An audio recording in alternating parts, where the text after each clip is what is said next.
Hi, this is Beru, and I'm going to walk you through healing the Heroic Rhyolith encounter from a Resto Druid perspective. This fight has a decent bit of raid damage throughout the fight, but at very set times, so it makes it very easy to time your cooldowns to help navigate through the raid damage. The main source of raid damage are these concussive stomps that Rhyolith does periodically throughout the fight. You're going to see on the first one here that I've lined up Nature's Grace and have preemptively started rejuvening the raid to anticipate that damage, and then continue to work with that haste buff to keep the raid topped off.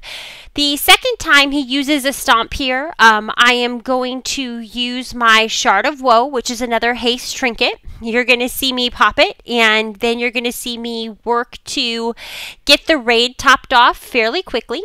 In an effort to mitigate some of the damage.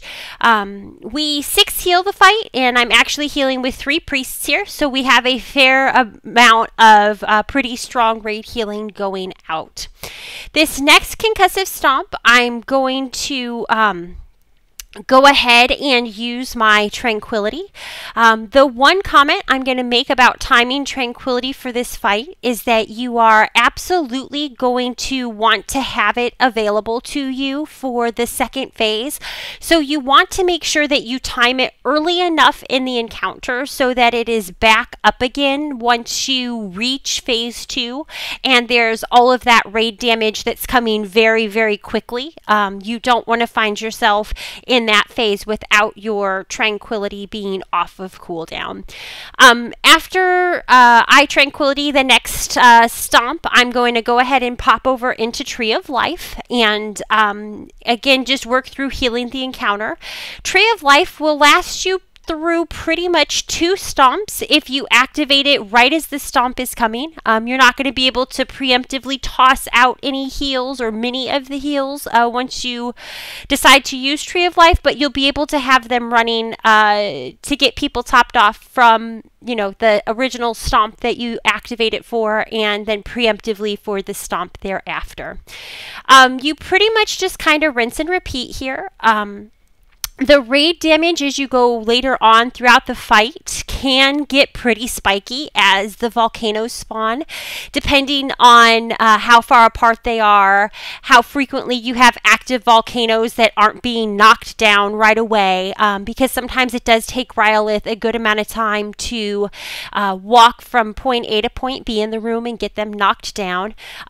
It also is going to be somewhat dependent on dodging these fire flames that come out here and how good your raid is at staying out of those because they do hit pretty hard if people don't get out of them.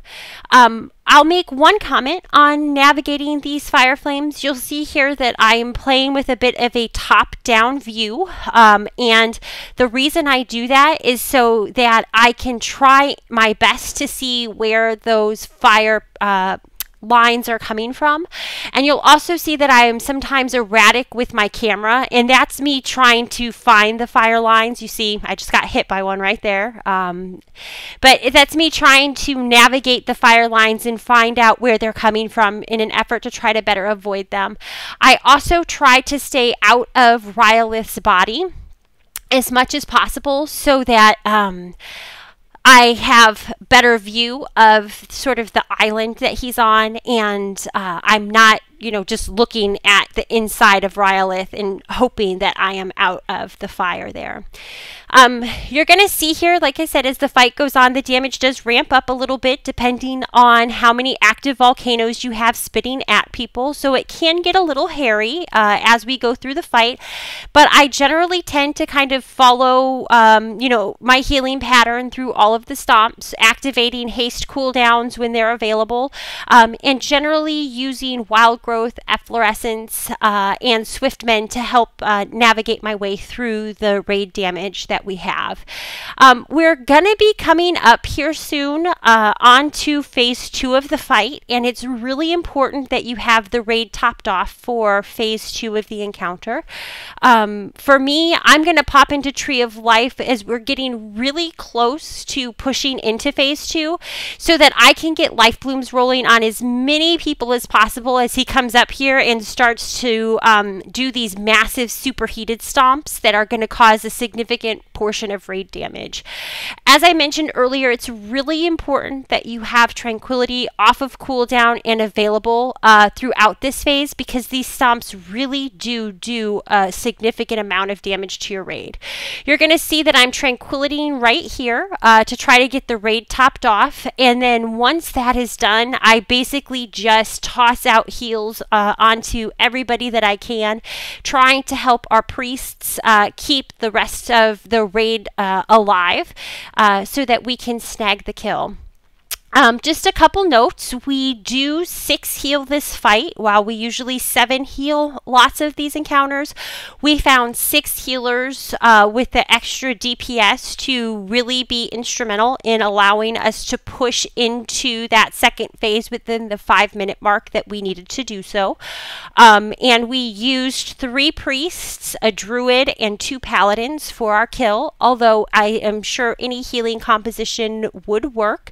We did assign prayer groups for that second phase for all of our priests to try and help spread out the healing and get as much burst healing as possible into the raid in between those stomps, so that we were able to get the raid topped off. I hope you found this video helpful. Thank you for watching, and please don't hesitate to let me know if you have any questions.